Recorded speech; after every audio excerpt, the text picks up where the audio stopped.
Welcome back. Bangladesh has an interim government. They also have a caretaker prime minister. Number of appeals have been made, but anti-India rhetoric has not subsided. A senior functionary of the Bangladesh Nationalist Party issued a strong statement on India-Bangladesh relationship on Thursday. The issue was Sheikh Hasina, who has been given refuge by India. Gayeshwar Roy, a veteran BNP leader, said that while mutual cooperation between Bangladesh and India is crucial, India actions are putting this partnership at risk. Let me quote him verbatim. He says, and I quote, "If you help our enemy, then it becomes difficult for the mutual cooperation to be honored." A former foreign minister in the Hasina government said here before the last elections that India would help Sheikh Hasina return to office. Sheikh Hasina's liability is being borne by India. His statement. He's still part of the standing committee. Now, Roy's comments reflect the growing concern that BNP's domestic politics is impinging on relationship between India and Bangladesh. India, on the other hand, maintains its position that Sheikh Hasina's future is for her to decide. The Indian External Affairs Ministry has reiterated that it is not appropriate for them to comment on her plans, leaving the door open for Hasina's next move. As far as former Prime Minister Sheikh Hasina is concerned, I told you that we don't have an update on her plans. It is for her to take things forward. As far as other members that you talked about, I mean, they of course they have their own. They are responsible for themselves, and they will. I also again don't have an update on their plans. It is for them to take forward what they think is in their best interest. The geopolitical stakes are high as Sheikh Hasina's removal from power could create space for Islamists to come back to Dhaka from a back door. Hasina has been a key ally to India since she came to power in 2009, fostering security and trade ties between the two nations. Her exit, coupled with a new military-backed interim government, poses potential challenges to these established relationships. Now, the larger issue is here, which I want to deal with, is why, despite so much of internal trouble, this shrill and rhetoric is not dying down. I am joined by Ambassador Humayun Kabir, former Secretary Minister of Foreign Affairs, Bangladesh, Shahidul Alam, author and social activist, Ambassador Yogesh Gupta, and Suhas Chakma, Director, Rights, Risk and Analysis Group. I'll straight away go to Mr. Kabir first. Mr. Kabir, okay, there's a bit of a technical problem. I'll go to Ambassador Yogesh Gupta. Mr. Gupta, was this rhetoric by BNP expected, on expected lines? Well, yes, I'm not surprised at all. But I think we should make it very clear that the message that Prime Minister Modi has sent to Mr. Muhammad Yunus, who is the head of the caretaker government, he has made it clear that India wants to have excellent relations with the people of Bangladesh in a manner which helps them and in a manner which helps bring and maintain peace, stability and development in Bangladesh. And we would hope that the interim government will be able to take care of the security of all. Important point that the Prime Minister did point out about the minorities and Hindus. Why do you think that? Yes. Why do you think that the Bangladesh, as a civil society, fails to accommodate the interest of the religious minorities? You know, the problem is the history. Historically, the politics in Bangladesh, unfortunately, the way it has evolved, it has been extremely sharp and strong. I mean, the sense of accommodation towards the other parties, which should be there in a normal democracy, was not there. And you know, when one party, the BNP, was in power, they mistreated the others. When the other party, the Awami League, was in power, same thing happened with other parties. So that is something that should change, because ultimately, you know, Bangladesh should not go the Pakistan way. Bangladesh should charter its own course, its own way.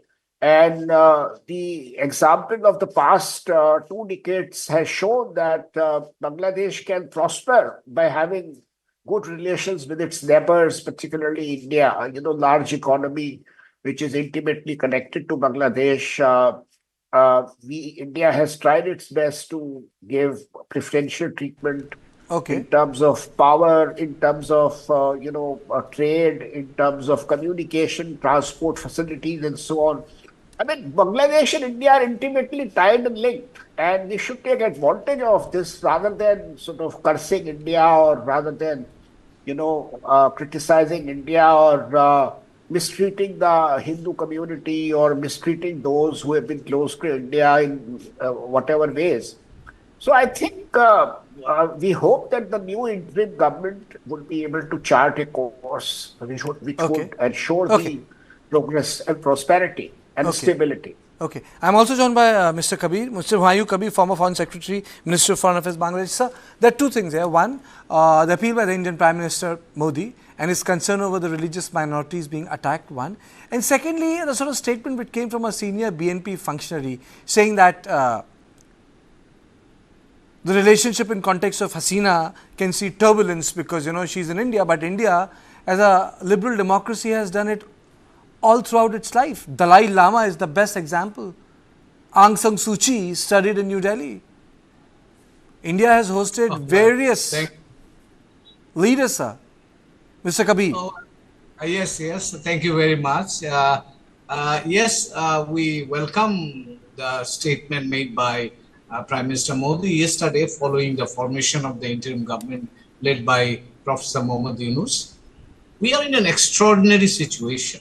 We must understand the context. The context was the people's uprising against a kind of, if I may put it, borrowing from others, a kind of period of misgovernance, mistreatment, torture, and eventually the killing of around 400. And today's report saying that during the last 23 days, 700 people died in Bangladesh, including policemen. So you understand the kind of situation that we were in just 5 days before. So against that background, I mean, you have to. I invite my Indian friends to understand that this is a kind of turbulence that we had to face, and in that context, we are as concerned about the minorities as other communities as well, because when the law and order situation becomes little uncertain, that affects everybody. So I can assure you that whatever I could understand from the initial pronouncements by Professor Yunus, and also today the cabinet met and advisory committee met, and then I heard the press briefing. They prioritized the restoration of law and order as #1 priority. And I think it is not only the government, the military has prioritized that issue. All other forces have prioritized that issue. And the major driver of this time, the student community, the student leaders, they have also prioritized that issue. And in fact, they have formed student squads in throughout the country to protect minority establishments. Can I ask you something point blank, sir? Sorry? Can I ask you something point blank? Sure. Why has BNP taken an anti-India position? I mean to say, my question was, Sheikh Hasina has left. People of Bangladesh have decided, and it has to be respected because it's a decision by the Awam of Bangladesh. But why would a political party say that the relationship between Bangladesh and India would get hit or affected because Sheikh Hasina is there? That is why my question was, India has a liberal tradition of hosting so many leaders, such as Dalai Lama. Yeah, I understand the question, and I cannot stand for BNP because I don't know why they have said that. But what I can tell you from outside, when her son is making a statement that she will return to Bangladesh, given the explosive situation that we had, and you know why that happened, I had just explained. And now if there is any move that she could come back, and if there is a perception, I would not say fact, perception that India is perhaps giving us that opportunity, that will create more volatility in Bangladesh, and nobody wants that. So I think from Bangladesh side, BNP, I don't know what BNP has said or why they have said that, but the general feeling is that if she is now a past for Bangladesh politics as far as the current situation is concerned. If the situation stabilizes, and if their side can contribute, and the other side should also contribute, I believe everybody should stay away from any comments that can inflame the internal situation and also have an impact on our relationship with India and other neighbors. So I fully agree with you that nobody should say anything that can, at this moment, very, I would say, volatile moment, that can affect the relationship or understanding or create further volatility. We don't want that. Mr. Chakma, your take on it, because it's a two-pronged question. One is in the context of the religious minorities, and the Prime Minister Modi has spoken, explicit and clear. And the second is about India hosting leaders. We have hosted so many leaders. It's a perceptual thing. Dalai Lama is here. Senior Sri Lankan leaders stayed here. Aung San Suu Kyi studied in this country, went back. And so can Sheikh Hasina. In fact, India boasts of it. No, I would say I don't think it should be taken that seriously, what has been said by the BNP. At the end of the day, BNP is not in power. BNP is not the government of the day. And, the movement had been led by the students, and they are in charge, of the entire movement. So BNP, may have contributed to it. But basically, as the student leaders have made it clear that, the movement had been fought not for any particular party. If it was fought for the BNP, then BNP would have been in power. My fear is, I think, Mr. Gayeshwar Roy is misreading the situation. The situation is still evolving. I think one of the key facts which you have to keep in mind is that people in Bangladesh are tired of both the BNP and the Awami League. They are tired of Sheikh Hasina and Begum Jia quarreling over the issue, and people have been trying to, bring out some kind of a third party or third force for a long period of time, and it has not happened because of the repression by both the parties. And for the first time, I think there is a group of people who are in power who do not belong to the Awami League or the BNP, and he should be careful that tomorrow they might not be, they might be complaining against the government of the day in Bangladesh, and Awami League and the BNP may have to come together to fight against the government of the day, because BNP is looking at elections in 3 months' time. That's their declaration. And I don't think you can have the election in 3 months' time, because it will take some time for the government to restore the situation, to bring some confidence. So some political leaders somewhere saying it reflects possibly the point of view of the BNP, but it's just trashed out. This rhetoric caught my, it just caught my attention. One leader may not sum up the entire party. I agree with you, Suhas. One leader may not sum up the entire party, but one leader can also tell you the mood, the popular sentiment. The sword cuts both ways. He might not be representing everyone, but he might represent a sentiment. And I'm very happy to say that Shahidul Alam, author and social activist, joins me live from Dhaka. Thank you so much, sir, for joining me from Dhaka. Your comments, sir. I couldn't hear everything, so I might have missed a few things, but I was able to hear things which I would like to question. You began by saying it was a military-backed government. It is not a military-backed government. It's a civilian government, and the military has a separate role. The military has no control over this government at all, so that is a misinformation. I think one of the panelists must have said it. I didn't. One of the panelists must have said it. Our discussion was on two things.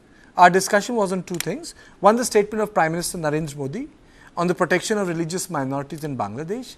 And secondly, BNP leaders saying that Sheikh Hasina staying in Delhi could probably impact the relationship between Bangladesh and India. Sure. So my counter question I'm getting on to that. So my counter question because I is, heard the statement, but fair enough. But that's not the core thing. The core thing is India has a tradition of hosting leaders as a country, like Dalai Lama. No, you also said Sheikh Hasina's leaving was a decision by the people. It was not a decision by the people. The people of Bangladesh never chose for her to leave. In fact, she's a killer, and what the Bangladeshi people want is for her to be tried for the killings that she's done. So let's not misinterpret that. But I will come back to the general things, as you rightly pointed out. I mean, obviously, India is effectively Bangladesh's only neighbor. I mean, there's this tiny bit of Myanmar. It's also a major trade partner. It makes no sense for Bangladesh to not have a cordial relationship with India, especially given that India has played such an important role in the liberation of Bangladesh. But it needs to be a relationship of mutual respect and not of subservience. There is very little doubt that India played a major role in propping up the legitimate regime of Sheikh Hasina. In return, Hasina entered numerous trade deals, none of which were transparent. We as the public don't know what these deals are. They've never been declared to us. But these are deals with India where in every case, it is India's national interest which has been favored over Bangladeshi national interest. So the person earlier saying that, we were given preferential terms is laughable. Yeah, India profited in the short term, but by favoring its puppet regime over the people of Bangladesh, it has lost the trust of the Bangladeshi public. And I think this is a serious mistake. I hope India will correct its course and that the two countries will develop an equitable partnership. Not only Bangladesh and India, but the entire region will benefit as a result. Okay. I think the best person to answer this is Ambassador Yogesh Gupta. Sir, I want your comments on it. No, I will agree with the first two speakers, who said that this is a sensitive time and we have to, everyone has to come together and let Bangladesh evolve its own polity, its own traditions. India has absolutely no desire to interfere in the internal processes of Bangladesh. But I don't agree with this last speaker who said that these agreements are secret and India has tried to profit from them. This is a very, very narrow and partisan view. And I don't think anybody else, I haven't heard anything of this sort from anyone else. So this is just the view of the gentleman who said this. These agreements are in public domain. There is nothing hidden about it. India has not profited in any way. India has tried its best to invest in Bangladesh. We created the capacity for power generation. Now we are importing power. I mean, we have tried to help Bangladesh in every possible way. It's very unfair to say that India has taken any unilateral advantage out of this. So I totally disagree and debunk the statement of this last speaker. But otherwise, yes, we'll be very sensitive to what is happening in Bangladesh. We will try to extend all possible help to Bangladesh in its journey towards political stability, in its journey towards working out its own political processes.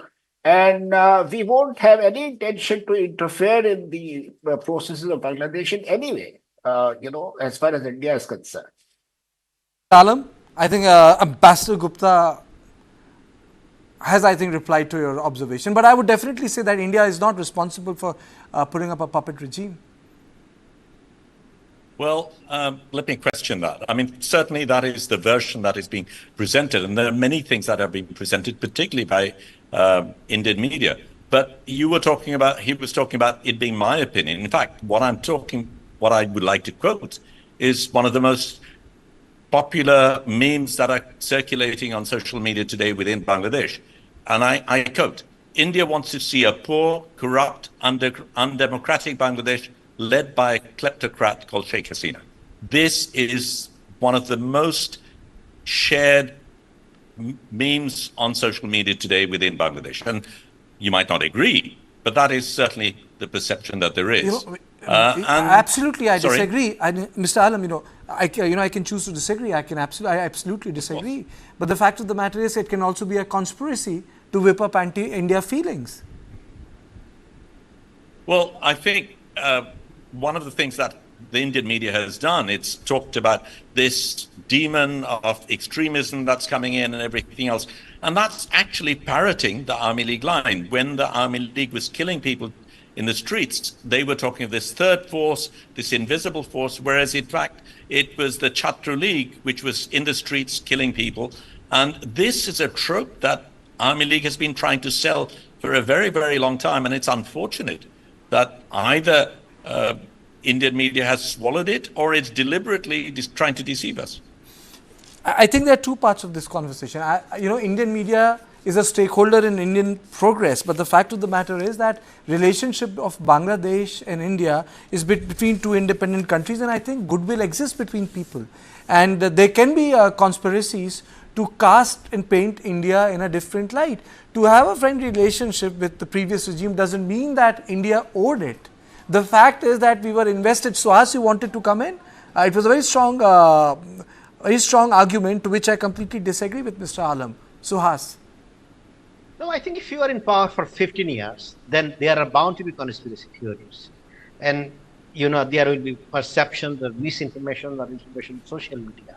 One could say, or, many people in Bangladesh might say that, Hasina was a puppet of the Indian government. But on the other hand, you could also have a statement of the Russian ambassador a couple of months back to say that, if Hasina comes back to power, then the Americans are going to do this, do that. I mean, I don't think one should go into these kind of things which cannot be proven.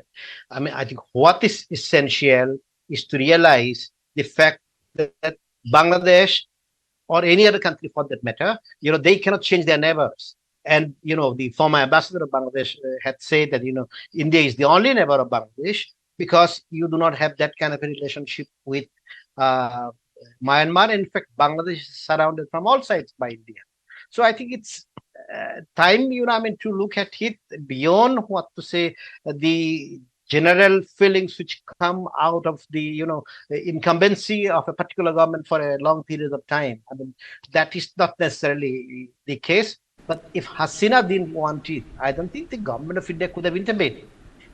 A government can intervene only when a particular party is interested. And there is no government in the world which doesn't want to ensure its own interest. It doesn't matter whether it's India, China, United States, or any I do other agree country. with you. I do agree with you, Suhas. But the biggest concern is that in the so-called South Asian region, SAARC,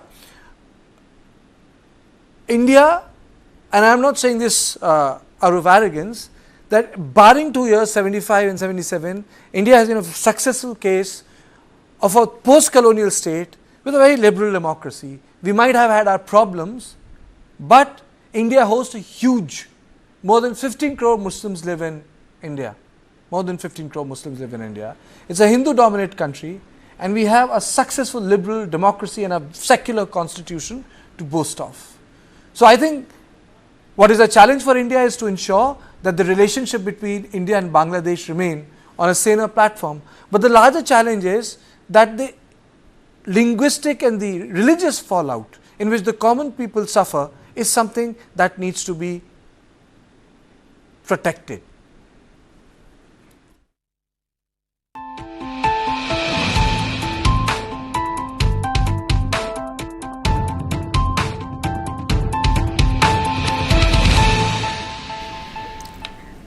Welcome back. You're watching News 9 Live, and at the top of this segment, we bring to your focus stories that are now coming in from across the globe, and these are international stories that we bring to you. U.S. Republican presidential candidate Donald Trump and Democratic opponent Kamala Harris will be debating on September 10th on the American network ABC, setting up the first face-to-face matchup between the rivals in what polls show is an extremely close race. Let's take a look at what's going on as we inch closer to November 5, the presidential polls and USA. U.S. Republican presidential candidate Donald Trump and his Democratic opponent Kamala